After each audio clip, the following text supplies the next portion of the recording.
and you can see us dull down our offense, or dumb That's down what I our was- offense. that's Let's punt it. Let's scaled don't down. go for the third and long. Let's Scaled run a down draw the and punt it back. So in order to win a close ball game, whereas when Dalton was here, people were scoring to play a minute. And they were playing zone on us all. They would let us score because they were always scoring because we were struggling a lot. And so it was and we were always trying just to catch up, and you could throw it off. Last year, the object was one object: find a way to have 1 point more than the other team. And so by my design, AJ, we didn't give Kyle a lot of stuff at the end to do other than don't make a mistake. Let's go out there and let's put this game into the fourth quarter, into the final series, and try to get us to win number 2.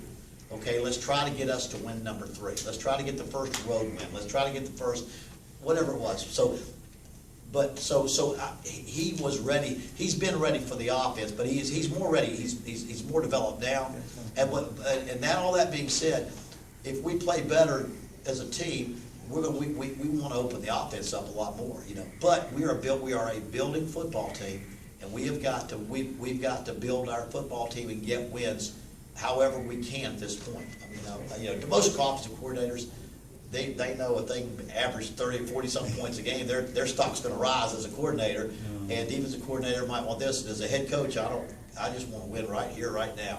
And, but anyway, I do think the offensive notebook will open up, not so much because of his ability to do it, but because of our ability to play with it. That's also. What's your Go ahead, Jeff. Go ahead. What's your comfort level with your receivers right now? Steady, very steady. I still feel like they have to play. They have to play lights out and play steady because we don't have a great dominant player that is we don't have the great LT probably right now as he's shown he can do. He's probably our go-to guy, but he's still not he still hasn't proven to be but dominant yet. Now hopefully he'll have that. We're going to give him every chance to be that. When we put this offense in, I originally went out to Texas Tech with the exact same offense, and there's Crabtree out there getting 100-plus balls every year. And then I go to Oklahoma State when I get back into coaching. That was before I got back into coaching. I go to Oklahoma State in like 2008, and there's Blackman getting 100-plus balls every week because he's at that dominant position in the exact same offense. We haven't had a dominant guy. We've done it just hodgepodge around. If you can get one dominant player, he's going to get the ball. We can direct it. And that's what I want. I want one guy that clearly shines above everybody else. Everybody's doing very good. LT, we'll give him that opportunity. Fresh may turn out to be the guy. You know, Durazio may be the guy. He's shown glimpses of he could be the. But we've got to have somebody step up and be that guy. I will say both those guys play the exact same position. The edge player on the right side is usually this offense is the way you can direct the ball. It's edge player on the right. I'm not telling anybody anything that they wouldn't know if they looked at the film. And that's where LT plays. Coach, any personnel surprises from summer going into the 2 deep? Anybody jump out and surprise you a little bit? I think little Tyler Williams, you know, is really has done a really good job of learning how, because he got here, put it running back and there, kick return, moved around. Such a great young man. I think Tyler is a backup to Fresh. We moved that little H position, that inside slot position to the left, where Fresh played as a true freshman. You've got. We moved Terrell Goodman there because we wanted a big body mixed in there because Tyler's another small body. But I was awful proud of the way he played, and as he made some plays there that as he's learned how to be a receiver as opposed to just an athletic running back type position. I think he's been very, very good. I would think it'd be a very big plus for us if Tommy Brown, our transfer from Ohio State. Se'Von. Our offensive tackle, Tommy Brown. Yeah. Tommy, it'll be very significant. He would fit into that mold.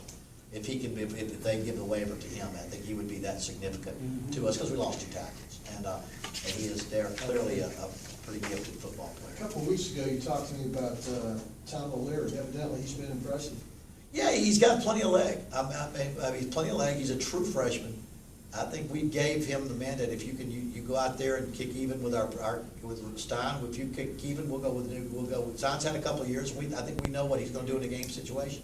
Of course, Stein's worked real hard, and he believes he can get to another level.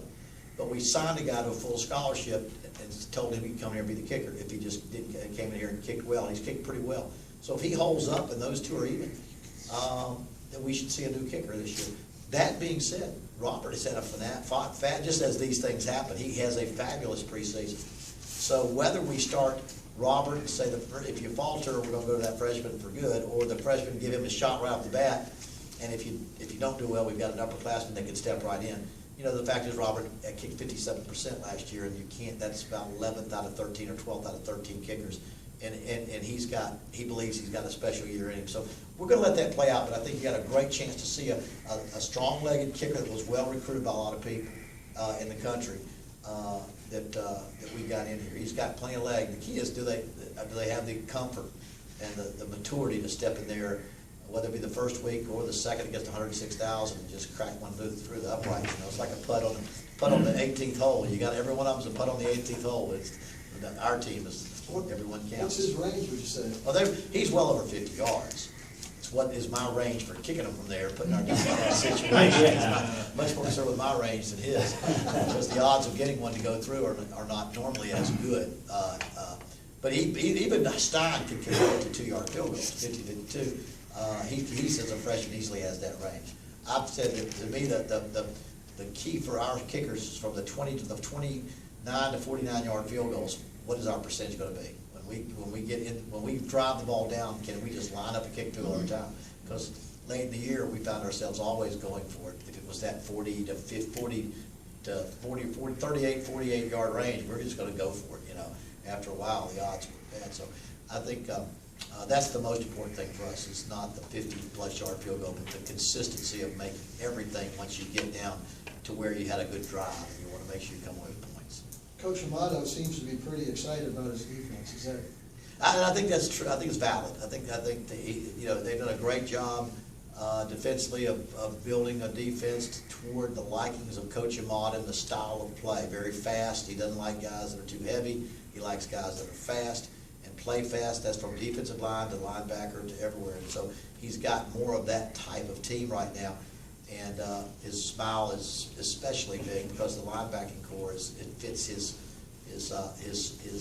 fancy, his style. Jatavius Brown and Justin March and C.J.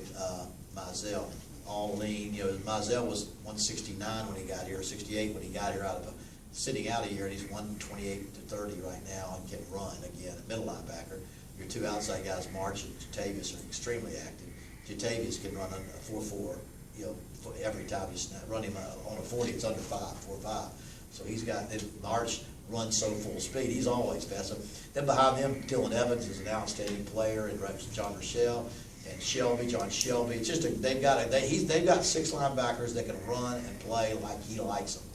And I think what happens is when you get to nickel and dime situations and you have to make a decision whether to go to a backup safety or the starting linebacker, quite often you'll see our starting linebacker still in the game, Jatavius and Justin March, as opposed to going to our backup linebacker. I will say this, Jerome Lane, who is probably 6'4", 215, 218 pounds, playing safety. He's a scary looking safety as a first-year player for us because he sat out last year. But if you can imagine what you do in nickel and dime, instead of having to keep your first-team linebacker, and if you can bring in your backup safety, he looks like a linebacker, plays like a linebacker, you're probably getting him more reps back there than you would at linebacker where he might be third team. So he gets more nickel and dime play as a backup there than he would. So you can see the dynamics. You'd almost have to include Jerome Lane as an interesting new face in that outside linebacker, nickel dime type situation to add into that interesting mix. Go ahead. You all right? Yeah, go ahead. I'll get it. Terry, you mentioned Se'Von Pittman. How would you categorize his acclimation to Chuck in the defense and with Rice and Cappy? I mean, can you have versatility with him and start him inside, or can you move him up and down the line of scrimmage? Yes, Se'Von Pittman, again, transferred in from Ohio State, set out last year. And I think he kind of, at times when you have to sit out and you can't play, and you've been at Ohio State, and you come to Akron, you go through the motions. You just want to just get me through this year. And at times, he's done that. And then when the spring came out, he kind of hadn't gotten out of that mold, that bop, I call it, in the bop. But he has really kicked up the intensity level this two-a-day season. He's moved into a starting position on the inside. He plays just as well on the outside, but